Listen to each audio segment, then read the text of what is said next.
Ibu, Saudara-saudari yang terkasih dalam nama Tuhan kita Yesus Kristus. Hari ini kita kembali lagi dalam program Renungan Singkat.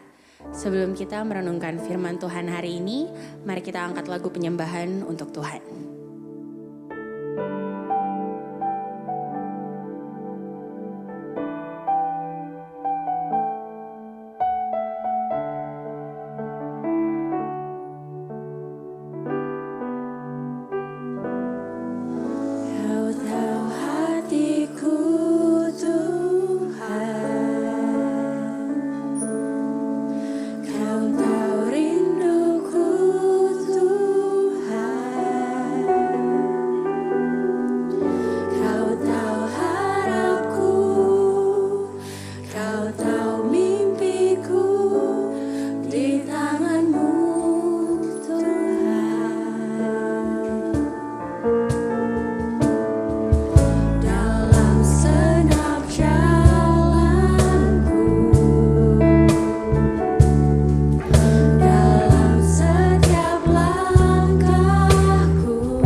Shalom, salam sejahtera bagi kita semua.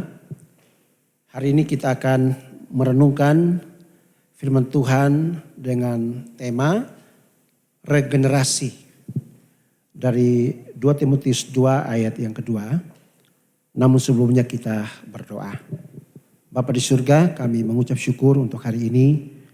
Kami boleh bersekutu bersama-sama dan kami mau merenungkan bagian dari firman-Mu. Dari 2 Timotius 2 ayat yang kedua, kami berdoa kiranya firman ini menjadi rema di dalam kehidupan kami. Dalam nama Tuhan Yesus Kristus firman yang hidup, kami berdoa. Amin. Sekali lagi firman Tuhan hari ini terambil dari 2 Timotius 2 ayat yang kedua. Demikian, apa yang engkau telah dengar daripadaku di depan saksi, percayakan itu kepada orang-orang yang dapat dipercaya, yang juga cakap mengajar orang lain.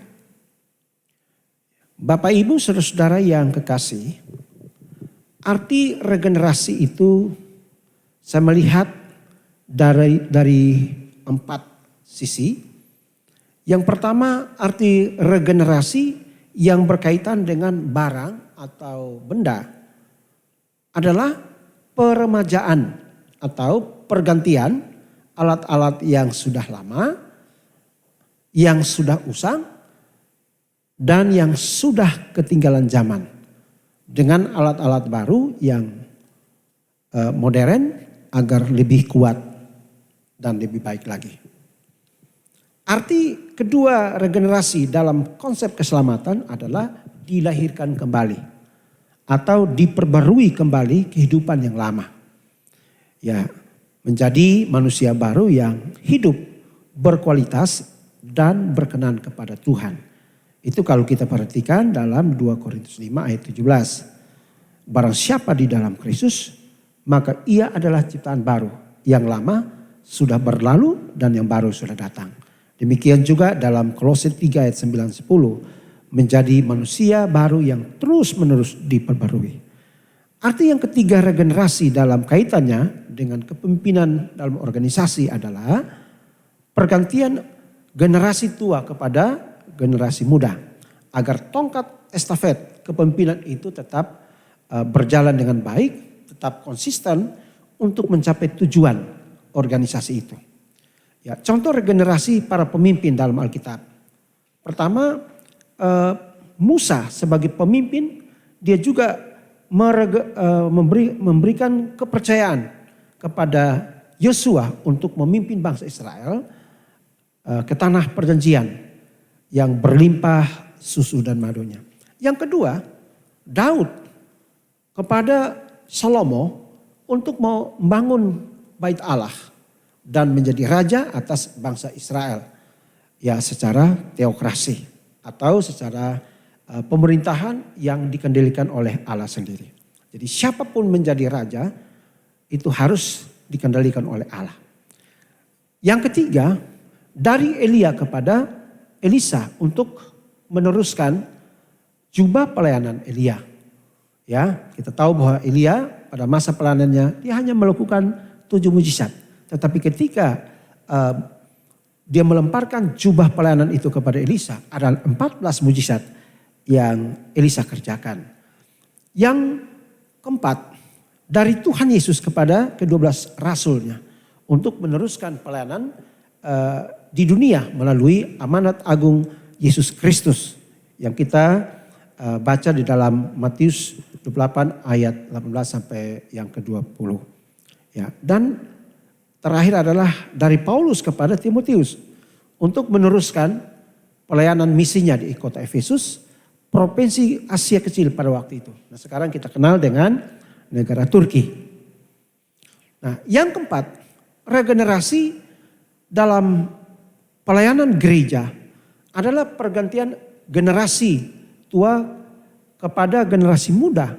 Ya, seperti pergantian pendeta jemaat, ya, seperti pergantian pengurus majelis, pengurus BPK dan komisi, ya seperti pengurus PA, pengurus PT, pemuda, PKP, PKB, Prima, dan pengertian pengurus komisi, diakonia, bindik, KPM, PPG, dan lain sebagainya. Agar terjadi pembaharuan dan tanggung jawab dalam pelayanan gereja Tuhan yang berkesinambungan. Nah, mari kita lihat Rasul Paulus memberlakukan regenerasi kepada Timotius, anak rohaninya, dalam 2 Timotius 2 ayat 2 ini karena 3 alasan.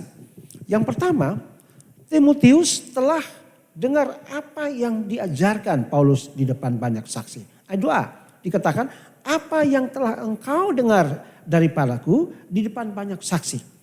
Artinya apa? Artinya bahwa Paulus telah mengajarkan banyak hal kepada Timotius. Apakah itu cara melayani, apakah itu cara memimpin, cara mengajarkan firman Tuhan dengan baik dan benar kepada Timotius di hadapan banyak orang. Agar mereka menyaksikan bahwa apa yang diajarkan Timotius nantinya memang sesuai dengan ajaran Rasul Paulus dan bukan dari dirinya sendiri. Ya, ini juga artinya memberikan pemahaman kepada kita bahwa kita yang sudah belajar, kita sudah tahu tentang kebenaran, kita sudah belajar kebenaran itu. Lalu kemudian kebenaran itu yang harus kita juga sampaikan kepada orang lain. Nah, yang kedua di sini, Timotius harus mempercayakan pengetahuannya kepada orang-orang yang dapat dipercaya. Ayat 2b. Percayakanlah itu kepada orang-orang yang dapat dipercaya. Artinya setelah Timotius mendapat pengajaran yang benar ya dari Paulus sesuai kebenaran Alkitab, maka ia harus meregenerasikan lagi kepada orang-orang yang dapat dipercaya. Nah, kata orang-orang yang dapat dipercaya dalam King James Version ditulis faithful men. Artinya apa? Orang-orang yang setia. Ya, atau juga dipakai kata rebel man, artinya apa? Orang yang dapat diandalkan. Nah, baik setia maupun iman, itu kata itu diterjemahkan dari kata yang sama itu berbicara tentang kesetiaan dan kepercayaan. Ya, pistis, artinya orang dapat dipercaya, orang yang dapat diandalkan. Nah, yang ketiga, ya. Orang-orang yang diajarkan Timotius juga harus cakap mengajar orang lain. Ayat 2 bagian C. Yang juga cakap mengajar orang lain. Nah, ini berkesinambungan gitu.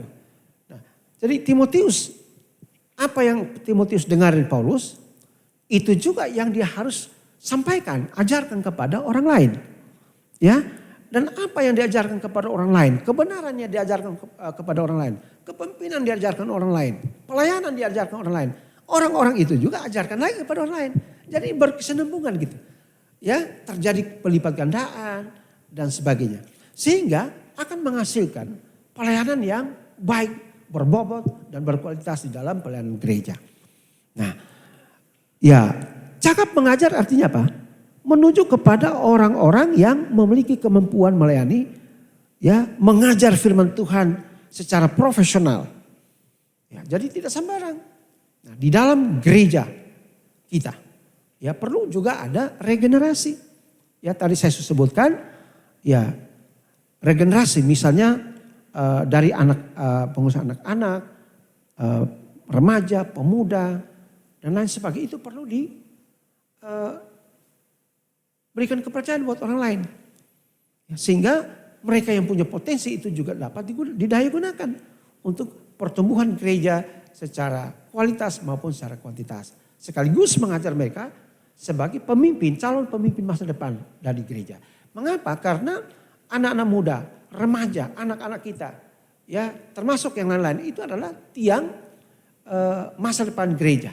Jadi kita harus memberikan kepercayaan juga, kesempatan kepada generasi-generasi muda untuk melanjutkan pelayanan ini secara tongkat atau estafet, secara berkesinambungan. Sehingga gereja itu, pelayanan gereja itu tidak stuck di situ, tapi juga mengalami perkembangan demi perkembangan. Nah, saya kira kalau itu kita lakukan dalam hidup pelayanan gereja kita, maka bukan tidak mungkin.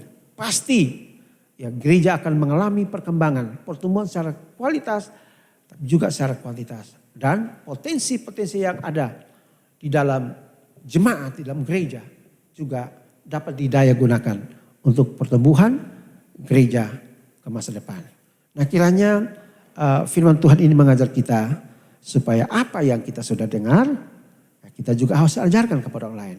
Dan orang lain yang dapat pengajaran dari kita juga mengajarkan lagi itu kepada orang lain. Sehingga terjadi pelipat gandaan di dalam pertumbuhan gereja. Kepemimpinan gereja ke depan ada di tangan generasi muda.